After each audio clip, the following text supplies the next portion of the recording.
E aí, ei pessoal, aproveitando que nós estamos no início do mês de março e nesse início é comemorado o Dia das Mulheres, nós resolvemos fazer o vídeo em parte 1 e parte 2 sobre as grandes mulheres que fizeram contribuições significativas na história da humanidade, que têm origem na Alemanha ou que têm a cidadania alemã. Nós achamos que esse vídeo é interessante porque a maioria delas não são conhecidas do grande público, então nem mesmo nós conhecíamos e nós nos deparamos com histórias incríveis e que a gente queria compartilhar com vocês.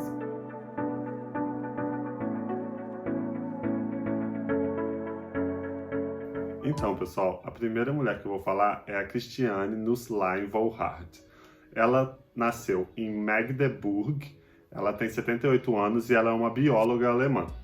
E ela é fodona porque desde 1985 ela dirige um instituto e um departamento de biologia com estudos na área de genética. Em 1986, ela ganhou um prêmio que é a maior honraria para pesquisadores aqui da Alemanha. Ela ganhou esse prêmio com o estudo dela sobre embriologia. 5 anos depois, ela ganhou o Nobel em Medicina por estudar genética e embriologia, e a pesquisa dela é tão avançada que eu não sei nem explicar para vocês. Ela é praticamente a encarnação do Mendel, o carinha lá das ervilhas lá, não sei se era ervilha ou se Ela descobriu várias coisas, detalhes sobre DNA e sobre estudo genético. Então provavelmente você que tá assistindo só nasceu por causa dela.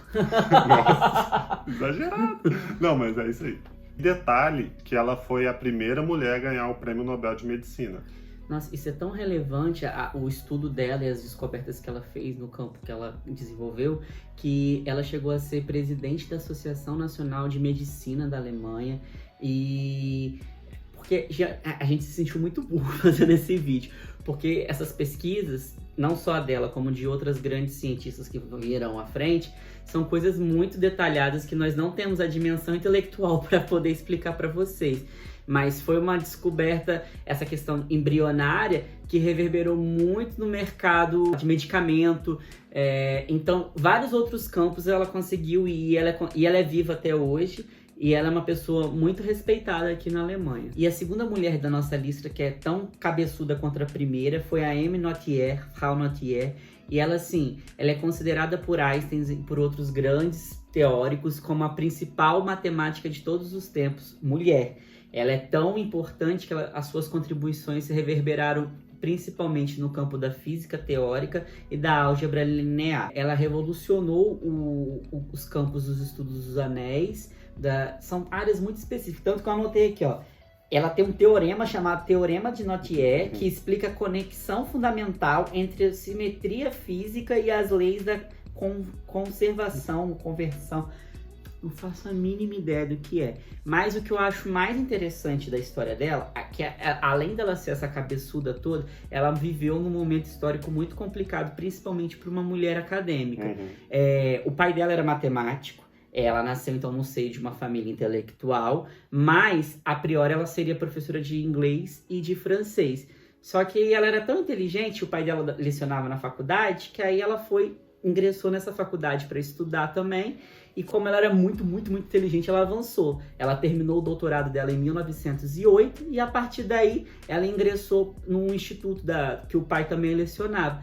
Só que ela era tão boa e o estudo que ela desenvolveu foi tão incrível que os colegas do pai dela chamaram para ela lecionar numa outra universidade que era um dos centros europeus e mundial de estudos em matemática. Porém, como ela era mulher, a faculdade de filosofia não aceitou ela lecionando.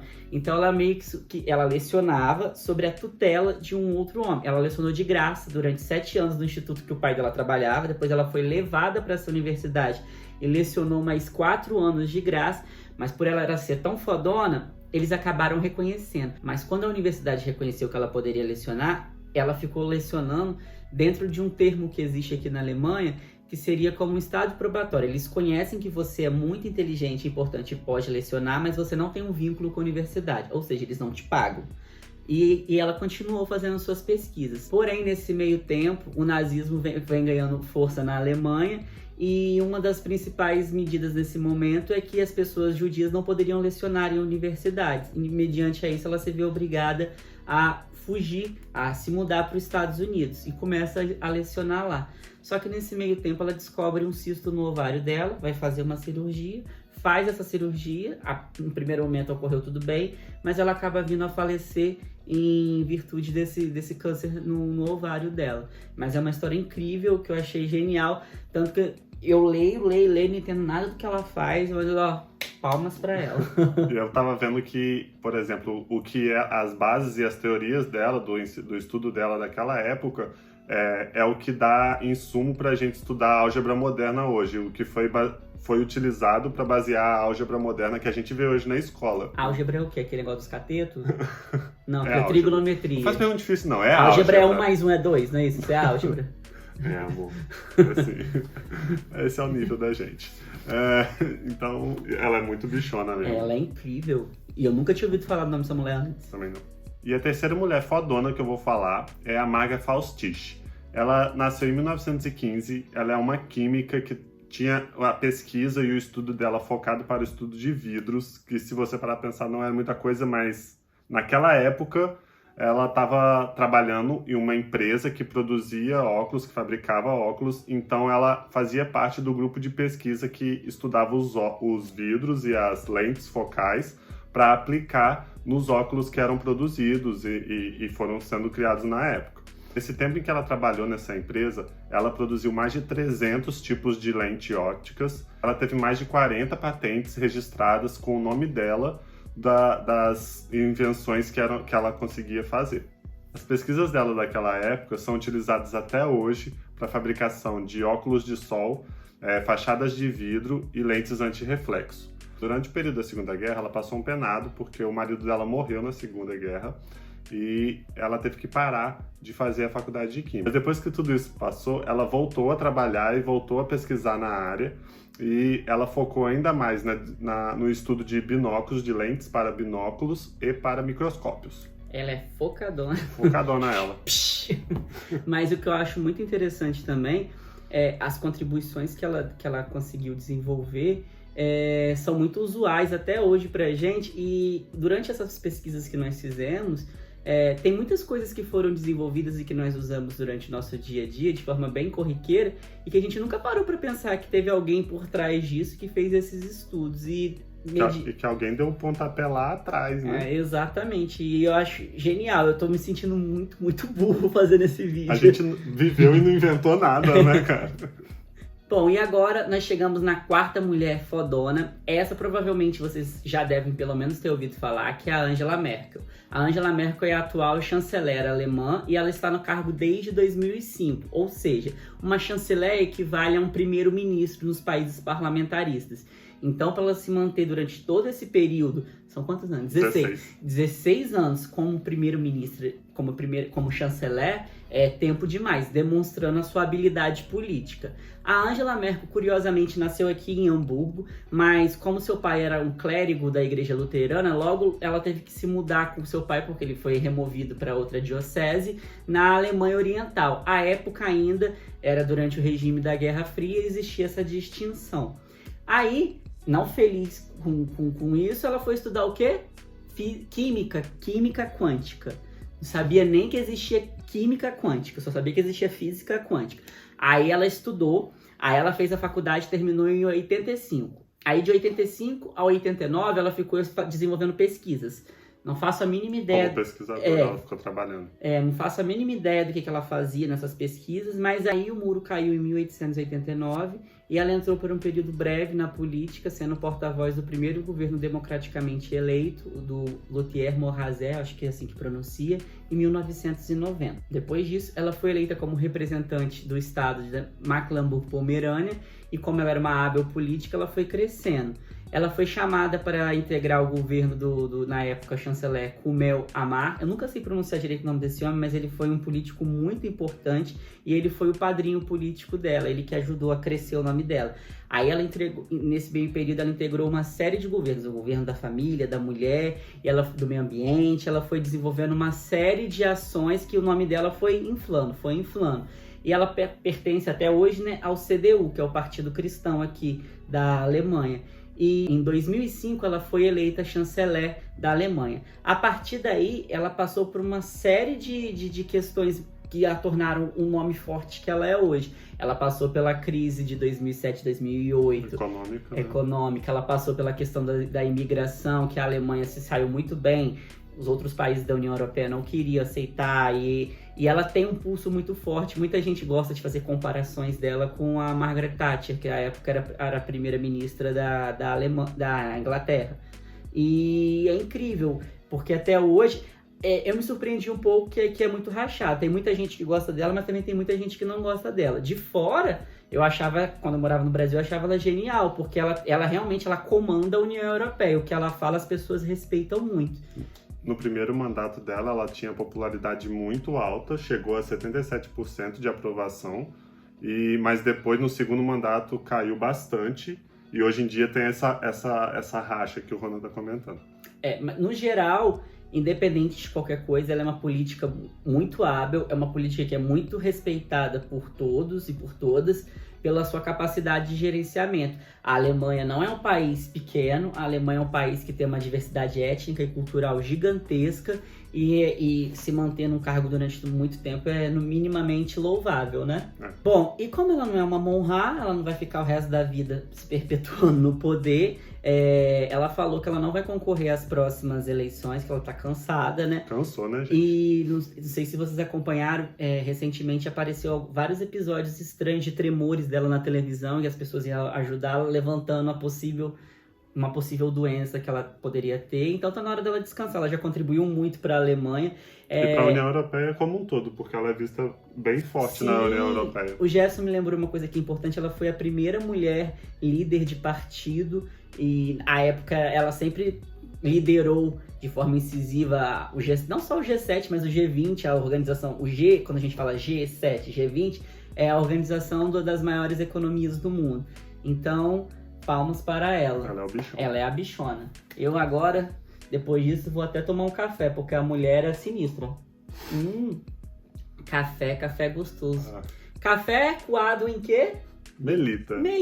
Você já ouviu falar em Melita? O que é Melita, Jefferson? Vamos falar da nossa próxima mulher. A fodona que todo mundo vai, depois que souber dela, vai se apaixonar. O Jefferson... é meu crush de vida agora. Quem foi Melita? Amélie Auguste Melita Bentz. Ela é a inventora do filtro de café, o mesmo que você usa hoje em dia para filtrar o seu cafezinho gostosinho. Melita nasceu em 1873 em Dresden, uma das cidades aqui da Alemanha que é bem legal. É a Ouro Preto da Alemanha. A gente nunca foi, mas a gente acha bem legal. Ela era dona de casa e ela se incomodava com a preparação do café, porque normalmente quando você ia preparar um café naquela época, deixava muito resíduo no café ou ficava muito forte, então você acabava gastando muito grão ou pó, como era utilizado na época. Incomodada com isso, ela começou a experimentar várias técnicas. Uma delas foi, ela pegou uma caneca de latão e fez vários furos bem pequenininhos embaixo dessa caneca de latão para fazer aquela caneca funcionar como um filtro e segurar mais resíduos ali. Mas ela ainda não estava muito satisfeita com o resultado, então ela foi lá e pegou uma folha de um caderno que o filho dela tinha, eu não sei muito bem como que era. Chama mata-borrão esse papel que ele tinha. Não sei. E ela utilizou esse mesmo papel associado à caneca para fazer a filtragem. E foi aí que ela chegou na ideia, tanã, vamos filtrar o café, e ela conseguiu utilizar menos pó, o café ficou com bem menos resíduo, e com base nessa ideia, ela criou o próprio negócio para começar a vender filtros de café para todo mundo e espalhar essa ideia pelo mundo. E a partir daí a humanidade nunca mais foi a mesma, porque a gente tomou muito café e a gente começou a ficar assim. Depois disso, depois que ela abriu o negócio dela, ela conseguiu registrar a patente para a invenção dela, e ela arrumou um ferreiro que que fez o objeto de filtro para ela, e ela conseguiu vender 1.200 unidades em uma feira que teve em Leipzig, que é uma das cidades aqui. E foi aí que a ideia foi se espalhando. O seu marido e o seu filho foram seus primeiros empregados na empresa dela, o que eu acho fantástico. Santo de casa faz milagre. Em 1908, a mulher botou o filho e o marido I'm a bitch, I'm a boss. para trabalhar para ela, assim que é bom. Mas aí veio a Primeira Guerra e por causa da Primeira Guerra eles tiveram vários bloqueios econômicos para poder vender os filtros para fora. Então ela teve que começar a sustentar a família de outra forma e ela começou a produzir caixas de papelão. Então assim, A mulher muito à frente do tempo, né? Se virou e manteve o sustento da família. Passou a Primeira Guerra, ela voltou a trabalhar de novo com os filtros. Aí foi nessa época que a empresa teve um grande crescimento, tinha mais ou menos cerca de 80 funcionários trabalhando em turnos duplos, e eles chegavam a produzir 100 mil filtros de café por ano. Naquela época, Nossa, era uma coisa fantástica, né? Mas aí veio a Segunda Guerra Mundial e ela foi obrigada a parar com a produção dos filtros de café e teve que focar obrigatoriamente, por ordem do governo, na produção dos insumos para apoiar as tropas. E a guerra. Mas, como ela não era mais nenhuma Highlander e todo mundo, menos eu, um dia irá morrer, o que aconteceu? 2 anos depois que acabou a guerra, ela morreu. E ela morreu com 77 anos. Na época que ela morreu, a empresa valia cerca de 4,7 milhões de marcos alemães, o que seria mais ou menos hoje como 2,4 bilhões de euros. Nossa, é muito dinheiro. Muito dinheiro. Imagina a época. Naquela época, então. Os negócios continuaram e foi passando de geração em geração e hoje em dia os bisnetos dela cuidam da empresa. Eles têm cerca de 3 mil funcionários no mundo todo e 50 filiais. E essa, pra mim, assim, é uma das principais invenções que a gente usa todo dia e que a gente não faz a menor ideia de onde veio.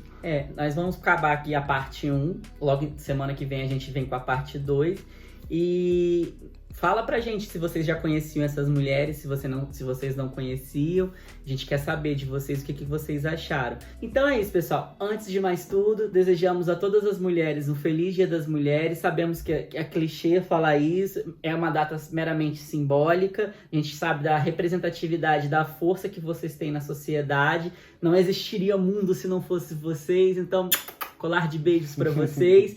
Curtam, compartilham nossos vídeos e até semana que vem com mais uma caralhada de mulher fodona aí. Então, fiquem ligados. Tchus!